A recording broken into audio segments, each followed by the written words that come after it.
Hi, this is Jill from Fabric Garden, and today I'm going to cover 3 basic quilting techniques: half square triangles, flying geese, and square and a square.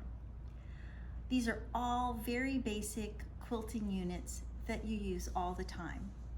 I'm covering these today because this week we will be starting our Tonga Canyon Block of the Month, and those 3 units are used in the first block. So since we can't have large classes in our classroom right now, I need a place for the Tonga Canyon Block of the Month people to see a demonstration. So here we go. I'm going to start with half square triangle. A half square triangle is a unit that is a square that is made from 2 different fabrics. So I've talked about this before.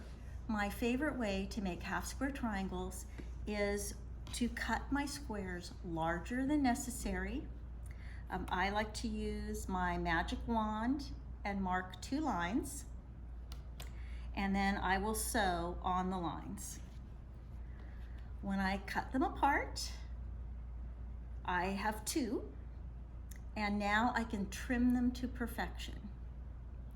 So my favorite tool for that is the Studio 180 Design Tucker Trimmer. I love this tool because it does not have as many lines on it as a standard quilting ruler. One side is marked for the 1 inch and the other side is marked for 1/2 inches. So today I'm going to be trimming these to 2.5 inches. I will be using the vertical line on the ruler to put on my seam line, and then I will be using the 2.5 inch lines as I trim. So I'm going to demonstrate that. Let me know when you got me in there. Okay, so on the first trim, I am lining up my bias line on the ruler with the bias seam, and I'm making sure that the fabric is larger than the 2.5 inches and that there's some outside. It's handy if your rotary blade is sharp so that it cuts smoothly, and I trim 2 sides. Then I'm going to flip the square around. This time I'm lining up not just the bias seam, but also the 2.5 inch lines with the fabric I just cut. Holding the ruler, trimming the other 2 sides, and I now have a perfect 2.5 inch square. It is square, no droopy corners. The bias line goes exactly from corner to corner, and I will have beautiful points when I put this into my quilt. So that is one of the units that is going to be used in block 1 of Tonga Canyon. The second unit I want to address is called Square and a Square, and it is a block that has a center square with 4 triangles around it. So you've got a square that has a square inside of it. This can be a tricky unit to make. There's many techniques, but I'm going to use the Studio 180 ruler. With this ruler, one side of the ruler is for cutting the center square. This square is going to finish 4.5 inches, and when I sew it in, it will be 4 inches, so I'm going to use the 4 inch portion, and I use that to cut my center square. And then I will need 4 triangles, and I will just take the designated size and I will just cut it right in half so that I have 4 triangles. Now, the measurements on the ruler and the measurements in the Tonga Canyon pattern are already larger.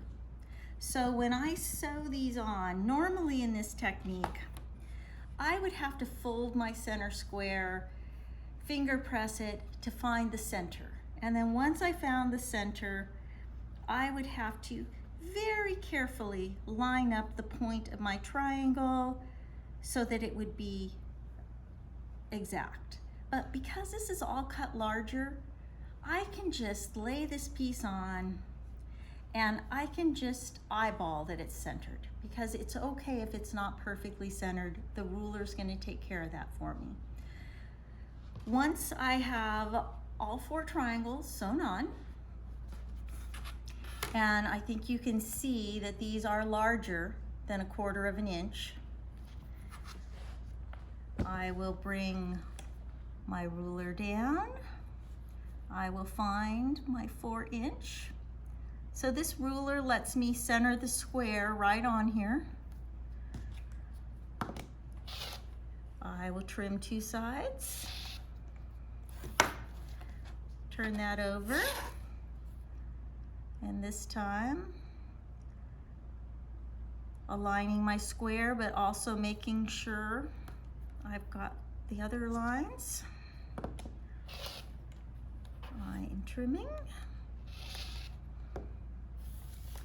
And it is now 4.5 inches. It has exactly 1/4 inch.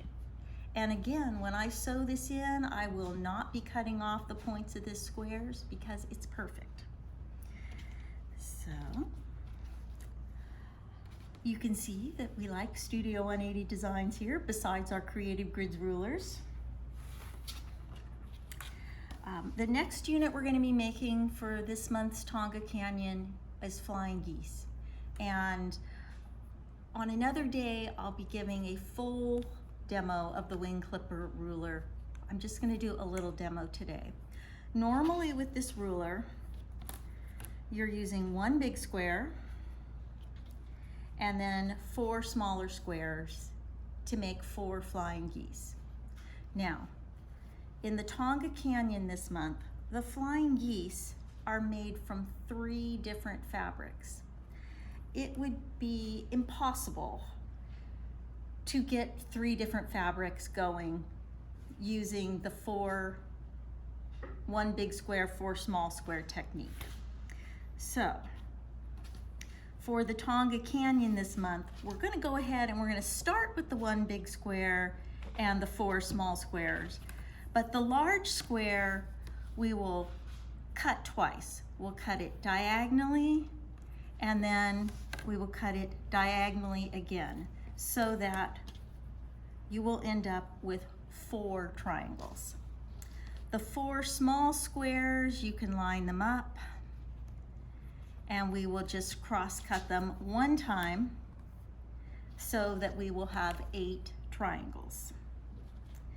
And then using the picture in the pattern for color placement, you will sew 1 side on, and you will need to make sure to match up the bottom corner.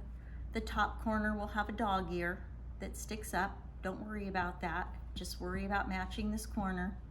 You will sew that 1 side and press it up. And then you will add the other color, again matching up that bottom corner, and you will have dog ears at the top, and you will press it up.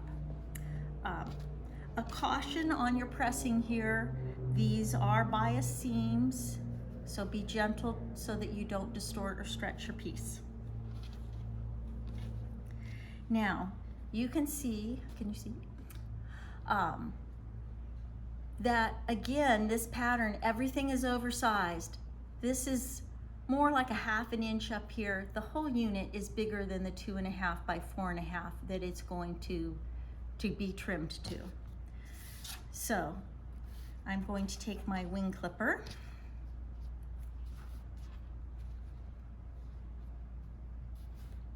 and I'm going to start by trimming here. I'm going to line up my piece, and I'm going to trim 2 sides.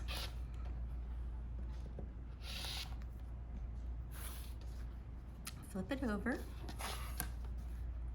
and I'm lining up again.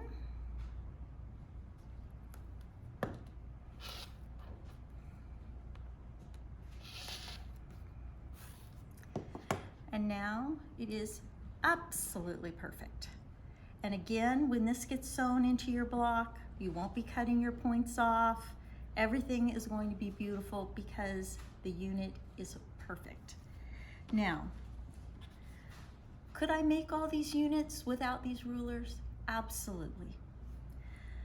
The thing about your tools is the tools aren't because there's no other way to make these units. The tools are to give you consistency and perfection in making your quilting units. There is nothing more frustrating than cutting your fabric, sewing your fabric, putting your block together, and it's not the right size, the points are cut off, it doesn't look how you imagined that block looking. So the tools are to help you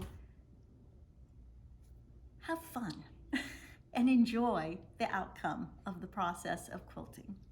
So Friday, what is Friday? Today is the 13th, the 16th. Friday the 16th, I will have these demo pieces here in the shop. I will have the tools here in the shop, and if you would like to come in, I can do some demos in the classroom with 2 or 3 people at a time, or even just one-on-one, to show you how to use these tools to get yourself going. So, Tonga Canyon Block of the Monthers, we will see you Friday if possible, but you don't have to be in the block of the month to come in and see the demonstrations. Anyone can come in and see the demonstrations. Thank you.